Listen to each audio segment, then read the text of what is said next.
ମୋ ସ୍ୱାମୀ ଆଜି କ'ଣ ପାଇଁ କାକିକୁ ଗାଳି ଦେଉଥିଲେ କହୁଛି ଶୁଣ। ଯେତେବେଳେ ଆମେ ସେଇଠି ବାହାରୁଥିଲେ ଘର ପାଖରୁ ସେତେବେଳେ ଦେଖିଲା ବେଳକୁ ନା ଗୋରୁ ଗୋଟେ ଯାଉଛି ରାସ୍ତାରେ। ମୁଁ କହିଲି ଲୋ ହେ ଏଇ ଆମ ବିଡ଼ା ଗାଦି ଖାଇଥିଲା ନା କ'ଣ କୁହ ଦେଇକି। ସେ କହିଲା ହଁ ଏଇ ଗାଈଟା ତ ଖାଇଥିଲା, ଏଟା କାହା ଗାଈ?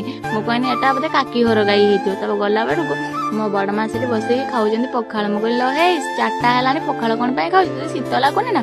ସେ କହିଲା ନା ନା ଶୀତ ଲାଗୁନି। ମୋ ଭାଉଜ କହୁଛନ୍ତି ନା ତାଙ୍କର ଖାଆନ୍ତି ସେମିତି। ମୁଁ କହିନି ହଉ ତାହେଲେ ତାଙ୍କର ଯଦି ଖାଉଛନ୍ତି ଆମେ ବି କେବେ ଟ୍ରାଏ କରିବା। ତ ଦେଖିଲା ବେଳକୁ ବାଡ଼ ପାଖରେ ସବୁ ଲୁଗା ଶୁଖେଇ ଦେଇଛନ୍ତି ଲାଇନ୍ କରିକି। ମୁଁ ପଚାରିଲି ଲୋ ହେ ତମମାନଙ୍କୁ କ'ଣ ତଡ଼ା ଦେଖାଯାଉନି? ତମମାନେ ଲୋକ ବାଡ଼ରେ ପକେଇଛ ଲୁଗା? ତ ଦେଖିଲା ବେଳକୁ ସେଠି ଢୁଲ ହେରିକା ବୁଲୁଛନ୍ତି। ଢୁଲ ମାନେ କୁହନ୍ତି ମୋ ଦେଢ଼ଶୁରଙ୍କ ଝିଅ। ତ ସେଥିପାଇଁ ମୁଁ ପଚାରିଲି ତମମାନେ ଏମିତି କ'ଣ ପାଇଁ ହେଉଛ ରେ? ଜାଲରେ କ'ଣ ପାଇଁ ଖେଳୁଛ? ସେ କହୁଛନ୍ତି ଜାଲ ଆମ ବାହାରେ ପଡ଼ିଛି ତ ଆମେ ଖେଳିବୁ। ମୁଁ କହିନି ହଉ ତାହେଲେ ଖେଳ।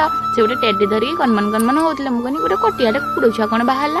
ତ ଆଗକୁ ଆସି ଦେଖିଲା ବେଳକୁ ମୋ କାକି କଥା ହେଉଛନ୍ତି।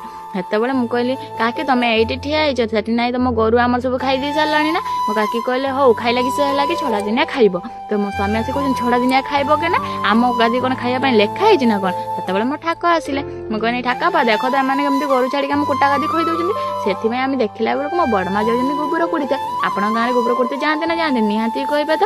ଆମର ତ ଇଆଡ଼େ ଯାଆନ୍ତି। ତ ଆପଣମାନେ ଯଦି ଯାଆନ୍ତି ନିହାତି କମେଣ୍ଟରେ ଜଣାଇବେ। ରହିଲି, ଜୟ ଜଗନ୍ନାଥ।